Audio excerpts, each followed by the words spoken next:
Friends, today is Thursday, the 26th of November, and it's Thanksgiving. Thanksgiving. We're in the cathedral, as you can see. It's early in the morning, just a little before sunrise. I like to get an early start on Thanksgiving, one of my favorite days of the year, and perhaps everyone's favorite American holiday. A little different this year, a little different because of the pandemic, but Thanksgiving, well, Thanksgiving is still Thanksgiving. I like to talk about the 5 F's of Thanksgiving, and I say this every year: family, friends, faith, food, and football.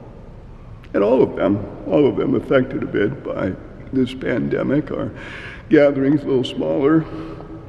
Food hopefully will be pretty much the same, but even football is a bit different because there are fewer games today because of the pandemic. But as I say, Thanksgiving is Thanksgiving.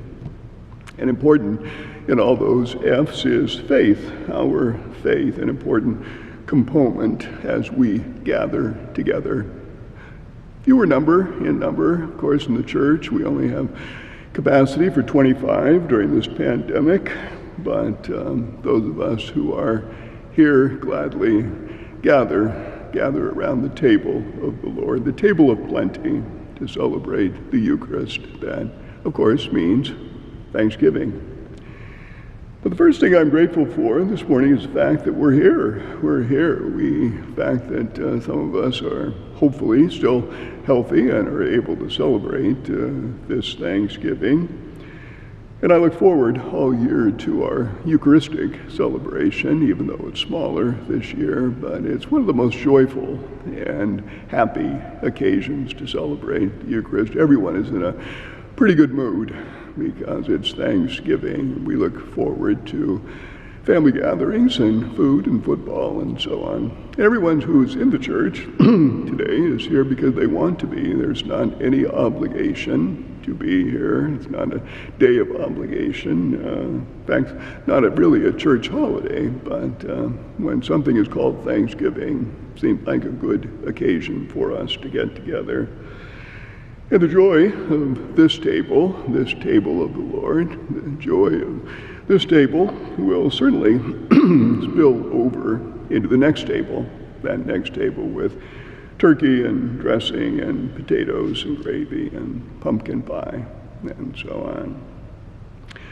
You know, recently I was walking through our neighborhood here in Northwest Portland, and I saw some graffiti on a wall that gave me pause. Graffiti gave me pause, and it said, "Each day that I wake, I give thanks. Each day that I wake, I give thanks." And I would call that, for sure, an attitude of gratitude, to wake up each day and to say thank you. Thank you. And I wondered about the person who wrote it. Perhaps that person had a life-threatening illness, and every day was a special day that person was still here. Or perhaps that person made it through a life-threatening illness and recognizes what a gift life really is. Maybe it was a mother or a father who just had a child, the joy of having a child, waking up every day to the beauty of that child. Or maybe even a grandparent with a new grandchild, and so on and so on. Who knows? Maybe it was a person who saw deeper into this troubled world of ours, to a world of peace and love, to see below the surface and to give thanks. And then I thought maybe it was written for me. Maybe it was written for me. Each day that I wake, I give thanks. I wasn't in a particularly good mood that walk. And maybe my guardian angel, or maybe God, or just grace itself, put that there for me to see, put that graffiti there because I needed it. I needed to recognize the gift of life and say thank you. And so it also caused me to do kind of a gratitude assessment of my life. a gratitude assessment of my life. What has happened to me in the last week, in the last month, in the last year? Certainly has been a very different year for all of us. I remember visiting,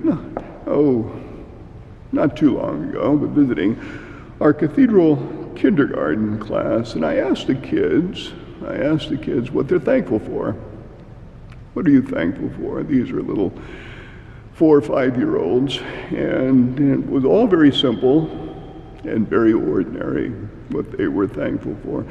One little boy gave thanks for his dad, who takes him to McDonald's. One little girl gave thanks for her little sister, maybe a new little sister. Another little boy gave thanks for his dog. He loved his dog. Another little boy gave thanks for his warm bed. Maybe he just got a new one, his warm bed. Another gave thanks for a soccer ball that he got for his birthday, a soccer ball. And it was humbling, I have to say, to listen to these children as they gave thanks for these little things, nothing extraordinary, just very, very ordinary things. And it was humbling. It was humbling too, because sometimes we think we have to do big things, even for these little kids, get them the biggest toy possible, the most expensive this, most expensive that, a trip to Hawaii, whatever it is. No. They're just grateful for all the little things. And I thought, is it any wonder that Jesus told us to become like little children, to take joy in thanksgiving in the little things. Recently, I came across some wonderful quotations about Thanksgiving, famous statements by famous people relating to, all that Thanksgiving is, the fun and the challenge and the blessing and even the curse sometimes of families getting together. Oscar Wilde said famously, after a good dinner, one can forgive anybody, even one's relations. I think people can relate to this from Irma Bombeck, always has something funny to say. Thanksgiving dinners, she says, Thanksgiving dinners take 18 hours to prepare, and they are consumed in 12 minutes. Half times take 12 minutes. This is not a coincidence. Football. And here's a beautiful quote from Anne Frank. Anne Frank, who lived a very, very difficult time in our history, time of great hardship. And she said, I do not think of all the misery, but of the glory that remains, the glory that remains. Go outside into the fields, nature and sun. Go out and seek happiness in yourself and in God. Think of the beauty that again and again discharges itself within and without you. And be happy. Be thankful. Anne Frank.